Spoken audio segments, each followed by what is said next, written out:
আপনার মোবাইলে যদি বারবার আননোন নাম্বার থেকে কল কিংবা মেসেজ এসে থাকে তাহলে এই সেটিংসটি এক্ষুনি অন করে নিন। হোয়াটসঅ্যাপের এই সেটিংসটি অন করার পর আপনার হোয়াটসঅ্যাপ হ্যাক করা প্রায় অসম্ভব হয়ে যাবে। প্রথমে বলে নিই এই সেটিংসটি অন করলে কী কী সুবিধা পাবেন, তারপরে দেখিয়ে দেবো কীভাবে এই সেটিংসটি অন করবেন। কোনো আননোন নাম্বার থেকে আপনাকে কোনো মিডিয়া ফাইল, কোনো ইমেজ, ভিডিও কোনো কিছুই পাঠাতে পারবে না। আপনার পারমিশন ছাড়া কেউ আপনাকে কোনো গ্রুপে অ্যাড করতে পারবে না। কোনো আননোন নাম্বার থেকে যদি আপনার হোয়াটসঅ্যাপে কল আসে তাহলে কোনো রিং হবে না, সেটি শুধুমাত্র কল লিস্টে থেকে যাবে। যদি কোনো স্প্যাম মেসেজ আসে তাহলে সেটি অটোমেটিক ব্লক হয়ে যাবে।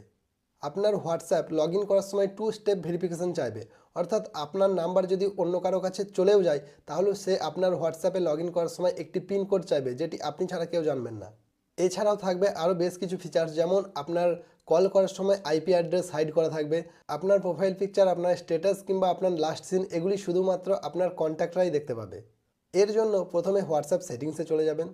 এবার এখান থেকে প্রাইভেসি অপশানে ক্লিক করুন, তারপরে স্ক্রল করে নিচে চলে যান, এখানে অ্যাডভান্স অপশানে চলে যান। একদম নিচে দেখতে পাবেন স্ট্রিক্ট অ্যাকাউন্ট সেটিংস, এখানে ক্লিক করুন, তারপর নেক্সটে ক্লিক করুন এবং স্ক্রল করে একদম নিচে টার্ন অন এই অপশানটিকে অন করে দিন।